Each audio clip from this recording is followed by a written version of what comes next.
ကစားသမား22ယောက်စလုံးနဲ့နီးပြအရန်14ယောက်အားလုံး36ယောက်ကိုတပွဲနဲ့အနီကပ်ပြလိုက်တဲ့ဒိုင်လူကြီး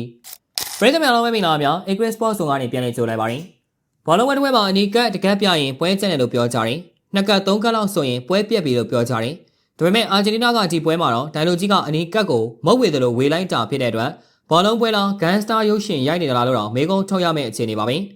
အာဂျင်တီးနားပစ်စမာရန်လီပရီးမီးယားတီမှာကစားခဲ့တဲ့ကလေးပိုလီနဲ့Vitoriano Arena တို့ရဲ့ပွဲစဉ်မှာပုံမှန်အားဖြင့်တော့ဒီလိုအော်တန်လီပွဲတွေကိုကမ္ဘာကစိတ်ဝင်စားပါဘူး။ဒါပေမဲ့ဒီပွဲပြီးတဲ့အခါမှာတော့ကမ္ဘာသတင်းကြီးတွေမှာခေါင်းကြီးပိုင်းပါဝင်လာခဲ့ပါတယ်။ဘာလဲဆိုတော့ပွဲကဘောလုံးကန်တာထက်လူသက်ပွဲနဲ့ပိုတူသွားလို့ပါပဲ။ပရိုင်းမှာတော့တန်မှန်ပါပဲ။ကလေးပိုလီကဒူးစီးနဲ့နိုင်နေတယ်။ဒုတိယပိုင်းရောက်တော့ Vitoriano ဘက်ကခြေပါကိုပြန်ရဖို့ကြိုးစားရင်းကစားပုံကျန်လာတယ်။ပြဿနာကပွဲပြီးကန်ဒီမှာစတာပါ။ကစားမနှစ်ယောက်ဖျက်ထုတ်ပုံကျန်ရကနေတွန်းထိုးကြတယ်။ပုံမှန်ဆိုရင်တော့ဒိုင်ကလူခွဲအဝါကက်ပြပြီးရင်ပြန်ကန်ပေါ့ဒါပေမဲ့ဒီပွဲမှာတော့အဲ့လိုမဟုတ်ဘူးဗျာကွင်းထဲကလူနှစ်ယောက်ရန်ဖြစ်တာကိုမကျေနပ်လို့တခြားကစားသမားတွေကဝင်ဆွဲရင်းပါဝင်လာကြတယ်ပြီးတော့ရန်ခုံကလူတွေပါပြေးထွက်လာကြတယ်နောက်ဆုံးတော့နီးပြတွေအဖွဲ့တာဝန်ရှိသူတွေပါငါတို့လည်းပါမယ်ဟိတ်ဆိုပြီးဝင်ချကြတော့တာပါပဲဒီနေရာမှာမင်းသားမင်းသမီးကဒိုင်လူကြီးဒါမီယန်ရူဘင်တို့ပါပဲသူရှိမှလူပေါင်း30-40လောက်ဝိုင်းပြီးလက်သီးတွေ6လောက်တင်နဲ့ Royal Rumble ပွဲကြီးနှွှဲနေကြတာကိုမြင်တော့ဆရာသမားစိတ်ကုံသွားပုံရပါတယ်သူကဘသူမှလဲဘသူမှန်လဲဆိုတာခွဲခြားမနေတော့ဘူးသူ့ကတ်ထဲကအနီကတ်ကိုထုတ်လက်ကိုမြောက်ပြီးမင်းလက်ထွက်ဟိုဘက်ကရေတောက်နေတဲ့ကောင်လေးထွက်နီးပြလေးထွက်အကုန်လုံးထွက်ကြကွာဆိုပြီး Opera Winfrey ကကားတွေလက်ဆောင်ပေးတယ်လို့မျိုး You got it အနီကတ်ကိုစစနဲ့ပြစ်တယ်လို့ပြစ်လိုက်တာပါပဲ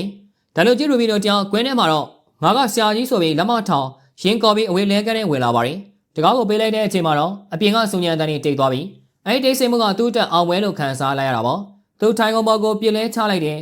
ဟူးပြီးသွားပါပြီကွာဆိုပြီးတပြင်းချလိုက်တုံးရှိသေးတယ်သူ့မျက်လုံးကစပွဲဘကပွဲမှတ်တန်းစီရောက်သွားပါတယ်အဲ့ဒီစာရွက်ကိုမြင်လိုက်တဲ့အချိန်မှာရူဘီနိုရဲ့မျက်နှာကရုပ်ရှင်တွေကတဲမြင်လိုက်ရတဲ့မင်းသမီးလိုဖြူဘက်ဖြူရောဖြစ်သွားပါတယ်တမန်အဖြစ်ပွဲမှတ်တန်းဖော်မှာအနီကပ်ဖြစ်စရာကွက်လက်က3ချောင်းအလုံးစုံ4ချောင်းလောက်ပဲပါတာပေါ့ဒါပေမဲ့သူ့ရဲ့ခေါင်းထဲမှာရှိနေတဲ့စင်းက36ရောက်လေရူဘီနိုခေါင်းကုပ်လိုက်မိတယ်ဟာငါဒီလို36ရောက်နာမည်ကိုဘယ်နာသွားရေးရမလဲစာရအပေါ်လိုက်ရှာမှာဖြစ်တော့မယ်ဆိုပြီးအိတ်ထဲကဗလာစာအုပ်တွေ A4 စာရွက်တွေကုန်းရှာရပါတော့တယ်။စာရေးမဲ့ဘောပင်ကိုကန်လိုက်တဲ့အချိန်မှာသူ့လက်တွေတုံနေပါတယ်။ပွဲကန်လုံးကမမောပေမဲ့အခုမှလူမောစိတ်မောဖြစ်တော့မယ့်အချိန်တွေပါ။သူစာရေးပါပြီ။ပထမ9ယောက်လေရေးကလှနေသေးတယ်။စိတ်ရှည်လက်ရှည်ရေးနေတော့10ယောက်မြောက်ရူဘီနိုစာပြီးညီးလာပြီးဟာဒီကောင်နေနာမည်ကလည်းရှည်လိုက်တာအမျိုးတွေနာမည်ပါအကုန်ထဲမှတ်ထားသလားမသိဘူး။အယောက်20မြောက်ရူဘီနိုရဲ့လက်ကောက်ဝိတ်ကစာပြီးကြိုက်လာပြီးအဲ့အချိန်မှသူတတိရလိုက်တယ်။ဟာဒုက္ခပ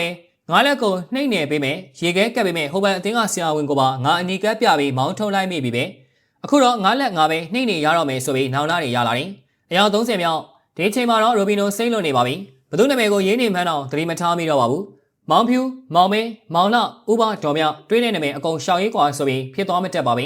းသူစဉ်းစားမိတာကငါစောစောကဘောလုံးကောက်တဲ့ကလေးကိုပါအနီကပ်ပြလိုက်မိသလားမသိဘူးသူနာမည်ပါထည့်ရေးလိုက်ရမလားဆိုပြီးတန်တရားတွေဝင်လာပါတယ်အခက်ဆုံးချိန်ကတော့ဘောပင်မှင်ကုံသွားတဲ့အချိန်ပါပဲနာမည်32ယောက်လောက်ရေးပြီးချိန်မှာသူ့ဘောပင်ကငါမလိုက်နိုင်တော့ဘူးဆရာကြီးဆိုပြီးစန္ဒပြကမင်းမထွက်တော့ပါဘူးရူဘီနိုခင်ဗျာဘောပင်ကိုခါလိုက်ရှာနေတိုးလိုက်စာရွက်ပေါ်မှာဝိုင်းချလိုက်နဲ့အလုံးရှုပ်သွားပါတယ်တောင်ကျိုးနဲ့လူထုံတုံးကတော့တစ်ချက်တည်းနဲ့ပြီးတယ်စာရေးမှာပဲဘောပင်မှာကုံရတယ်လို့ဆိုပြီးတယောက်တည်းဒေါသတွေထွက်နေမှာမြင်အောင်သာကြည့်ပါတော့နောက်ဆုံးမှတန်းစာအုပ်ကြီးပေးလိုက်တဲ့အချိန်မှာတော့အဲ့စာအုပ်ကဘောလုံးဝဲမှတ်တန်းနဲ့မတူတော့ပဲတကောင်စင်းစာအုပ်ကြီးဒါမှမဟုတ်မြို့နယ်လုံးဆိုင်ရာမင်္ဂလာဆောင်ဖိတ်စာစင်းလောက်ကိုထူပွနေပါတော့တယ်ပွဲပြီးသွားချိန်မှာတော့ဒိုင်လိုကြီးရဲ့ match report ပွဲမှတ်တမ်းကိုကြည့်ပြီးတာဝန်ရှိသူတွေမျက်လုံးပြူသွားပါတယ်။ကွင်းထဲကကစားမ22ယောက်စလုံးအနီကပ်အရန်ကုန်းကကစားမများနဲ့နီးပြအဖွဲ့ဝင်14ယောက်အနီကပ်စုစုပေါင်း36ကပ်ဗီတိုရီယာနိုအသင်းရဲ့နီးပြကတော့ပွဲပြီးတော့ဒိုင်လိုကြီးကယူနေတာလားမသိပါဘူးဗျာကျွန်တော်တို့ဘက်ကဘာမှဝင်မလုပ်ပဲငြိမ်နေတဲ့ကစားမတွေတောင်ထုတ်ခံလိုက်ရတယ်လို့ညှိတွားခဲ့ပါတယ်။ဒါပေမဲ့ဒိုင်လိုကြီးရူဘီနိုကတော့ငါကွင်းထဲမှာလာရှုံးရင်ဘယ်သူမှမထားဘူးအကုန်ထုတ်မယ်ဆိုတဲ့မူဝါဒနဲ့ကမ္ဘာစံကြီးတင်သွားခဲ့ပါပြီ။အဲ့ညကရူဘီနိုအိမ်ပြန်ရောက်တော့သူမိမကရှင်ပါလို့ဒီလောက်နောက်ကျတာလဲမင်းမိမကြီးကိုဒီနေ့ဇာတိစာကုန်းပြိုင်ပွဲဝင်နှွဲလာရလို့ပါလို့ပဲဖြေမယ်ထင်ပါတယ်ဗျာအစောင်းလေးကြည့်ရှုပေးခဲ့ကြတဲ့အတွက်အားလုံးကိုကျေးဇူးထူးပဲတင်ရှိပါရခင်ဗျာ